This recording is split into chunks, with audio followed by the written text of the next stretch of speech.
네, 이번 시간에 청소년과 학교 문화 두 번째 시간으로 학습하도록 하겠습니다. 자, 이제 저번 시간에는 이제 학교에 대한 이해를 통했고, 또 학교의 어떤 구조, 또 사회적 구조와 또 문화적 특징에 대해서 우리가 살펴봤습니다. 그리고 우리 청소년들이 일상적으로 어떠한 그 생활을 하고 있고, 그 만족도는 얼만큼 파악하고 있는지 우리가 조사도 해보았습니다. 그와 더불어서 이제 그야말로 우리 학교 복지가 얼마나 충실히 이행될 수 있는지, 또한 이 청소년 복지가 또 뭐고, 그러한 개념에 대해서 한번 살펴보면서 그동안 우리가 사회 어떤 변화를 통해서 지식 기반 사회 이런 데서 청소년 교육의 그 영향을 한번 살펴본 것도 있었습니다. 그래서 이런 그 지식 기반 사회에서의 청소년 삶과 학교라는 어떤 큰 타이틀을 보면요. 저번 시간에도 말한 것 같이 학교 교육에 대한 사회적 합의, 그쵸? 학교 또는 어떤 그 지역사회에서의 어떤 사회적 합의라는 것이 청소년 개개인 수준에서 사회인으로서 안착을 목적으로 하는 문화적인 내면화 과정이라고 이렇게 표현하죠. 내면화 과정. 자, 뭡니까? 학교 교육 과정을 통한 사회화, 그 다음에 세대와 세대 사이의 삶의 전승을 의미하는 문화적인 게, 그쵸? 우리가 윗세대에서 아래 세대로 우리가 이제 뭡니까? 문화가 전수되는, 어떤 생활 양식이 전수되는 것을 우리가 문화 정계라고 얘기를 하고 있죠. 그러면 이런 것이 문화 정계인데, 하물며 이제 학습을 통해서 우리가 보다 나은 삶을 살 수 있도록, 학습을 통해서 보다 나은 삶을 할 수 있도록 그런 교육 과정을 배우는 것을 우리가 사회화라고 표현을 하고 있습니다. 자, 그러면 지식 기반 사회에서의 걸맞는 학교의 혁신이 이제는 필요한 시점입니다. 여러 가지로 이제 이런 우리가 정보화 시대 또는 후기 산업 세대를 맞이하면서 정말 교육이 혁신적으로 변화가 필요한 시기이죠. 그렇죠? 그래서 오늘날 학교는 본래부터 지향하는 전인 발달과 청소년의 삶의 질적 수준을 개선하는 중요한 사회고로 이제 변화를 시도를 해야 합니다. 그런데 이 학교라는 것 말입니다. 이런 학령주의, 그렇죠? 학령주의라는 것이 이러한 것이 제일 공리이자 가치라고 할 수 있는 학습자 전인 교육을 포기한 채 청소년 일상을 조장하는 주요 원인 공간이라는데, 그런데 비판받는 실정이다, 이렇게 우리가 얘기를 할 수가 있죠.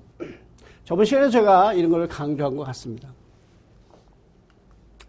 그러면 이제 본격적으로 이러한 시대의 변화에 우리가 맞춰서 지식 기반 사회의 교육을 변화해야 되는데, 그렇다면 변화하기 위해서는 이런 청소년 복지가 되게 중요하죠. 그러면 청소년 복지도 중요한 더불어서 학교 복지, 학교 복지에 대한 개념을 알기 위해서는 이렇게 먼저 청소년 복지에 대해서 한번 알아보도록 하겠습니다. 먼저 이수미라는 학자는요, 청소년 복지라는 것이 청소년의 신체적, 정신적, 건강의 인격의 성취라는 다소 추상적, 포괄적으로 정의를 하고 있습니다.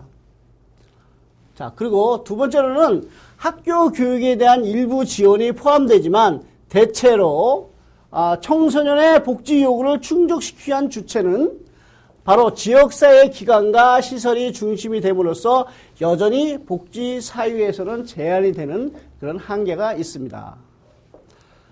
자, 김치목 교수는 청소년의 인격 형성에 중요한 영향을 주는 교육, 환경, 직업, 인간성 회복 문제, 여가 선형 문제 등을 복지적 차원에서 현재의 사항을 검토하여 앞날을 위하여 반드시 고려되어야 할 문제 등으로 청소년 복지 개념을 제시하고 있습니다.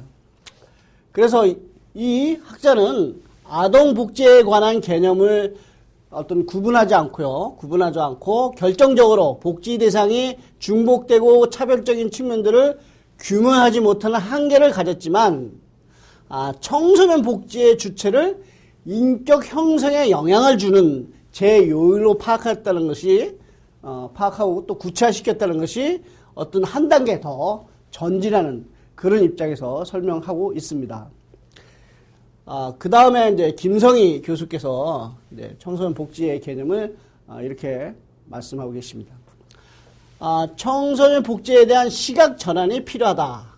그래서 이건 두 가지가 있는데 자녀적 개념과 제도적 개념 이렇게 두 가지를 설명하고 있습니다. 자, 자녀적 개념이라는 것은요.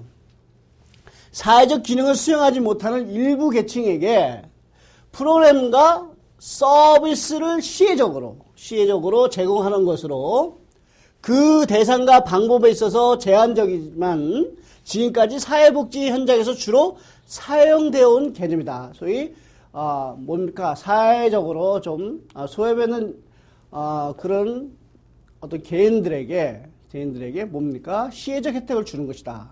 자, 이런 것은 우리 청소년도 그렇지 않습니까? 청소년도 소외적 계층이 많지 않습니까? 그리고 한부모 자녀라든가 또 조선 자녀 이런 아이들이 이제 뭡니까? 시혜적 혜택을 받을 수 있는 것이 바로 자녀적 개념이라고 얘기를 하고 있죠. 자, 두 번째 우리가 제도적 개념입니다.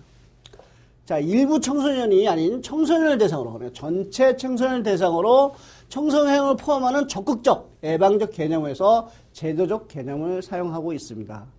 자, 어떠한 이런 것입니다.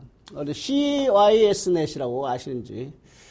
CYSNet이라는 것은 그러니까 위기에 처한 청소년을 위해서 안전망을 확보해주는 제도. 이런 것이 소위 봐도 제도적 개념에서 일부 청소년에게 모든 청소년들이 적극적이고 예방적으로 뭡니까?